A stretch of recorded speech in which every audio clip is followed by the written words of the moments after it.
For most lovers, St. Valentine's Day is arguably a special day, a day to show love, exchange plush gifts, hang out among others. But how far can love go in a depressed economy where the struggle between the heart and wallet is intense? Just Nigeria's Mercy Frank speaks to relationship and financial experts and two couples across Niger, Anambra and Oyo states to get some answers.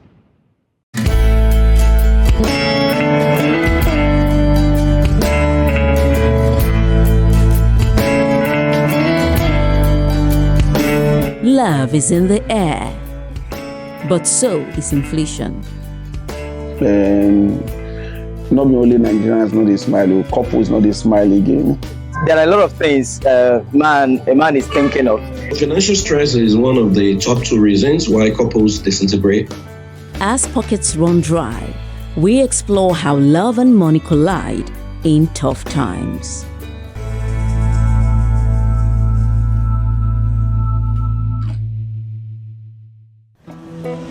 Nigeria has been grappling with a perennial economic squeeze that has pushed inflation from 31.70% in February 2024 to 34.80% in December 2024, with projections of an even steeper rise by the first quarter of 2025.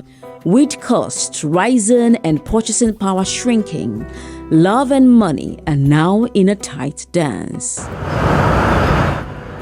The Atoris live in Minna, the capital of north-central Nigeria's Niger state, with their two school-aged children.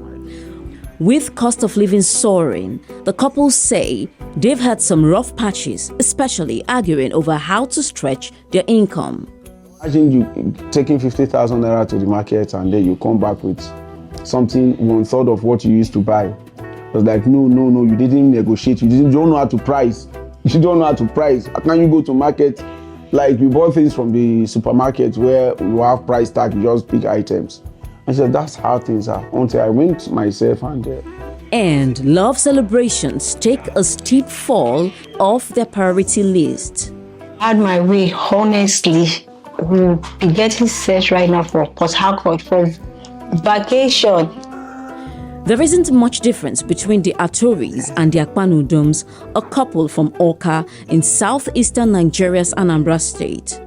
For them, one thing is clear: the spending spree is over, especially at Valentine's. So at the point you go around, drink with your friends, celebrate it, spend the money. That was how I used to celebrate it then.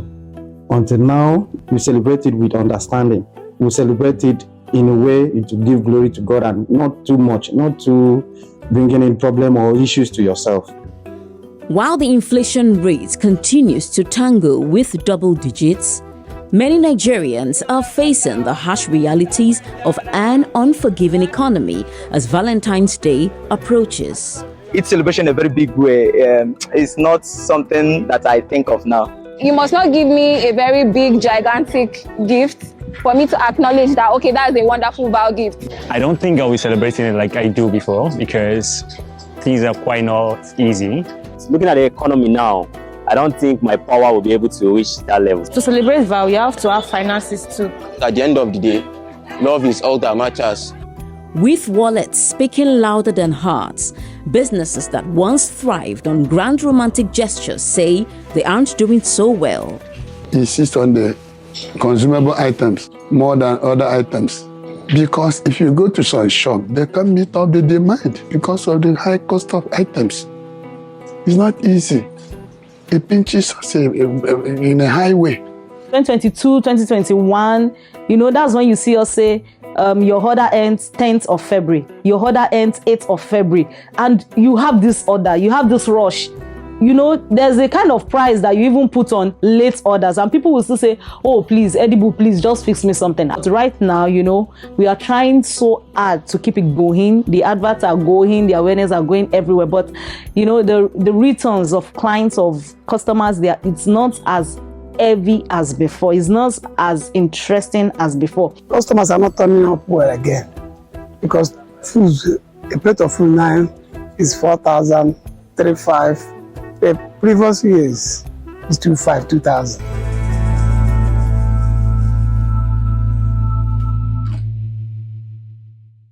What we are finding right now is that the purchasing power of the average Nigerian has dwindled. Money stops going around, the economy slows down. So anything that slows down the movement of cash, meaning I'm buying, I'm selling, the next person that I buy from uses that money to buy something, money moving around, it has an impact on the economy. So where we would see it is in our GDP numbers, where we would end up saying after 2 quarters that we are in a recession. But it is not just about the numbers. When grand gestures become unaffordable, human affection gets tested. One of the things that you see rising psychologically would be anxiety. People are worried about their finances. Some people begin to develop sleep problems. You have high irritability. It's almost like a mental health problem, because they are forced to do what they wouldn't do. People snap at the slightest opportunity, things that if they had money, they would have calmly responded to. All of a sudden, every request reminds them of the poverty. These experts say a more pressing concern is that when financial stress lingers, the nation's well-being is on the line. We realize that while there are the big boys, there's the oil and gas, there's the energy sector, there's banking. We realize that what is actually driving our GDP is the small businesses in different sectors. So as much as we might not feel like we are impacting the general economy by our singular decision, when and if everyone slows down, it will show in the general economy. You might not see the impact because when I buy from the drink seller, you don't see that he's using that money or the profit to pay his child's school fees. And you don't see that the child's school is using that money to pay teachers. And so you don't see that effect because all you see is your own part of the picture. But trust me, it's important to understand that your 1 naira, your 100 naira that you are using to buy one thing or the other is having an impact on the economy. We're so far back to the wall that everybody will be doing just about anything to just get through the day. Begin to see the things like kidnapping, drug use, prostitution, embezzlement. When you begin to see the fact that people don't want to work, they just want to make money, and then you're wondering, why is this so? The value system of the society is totally messed up when this happens. And once that happens, the nation really literally collapses.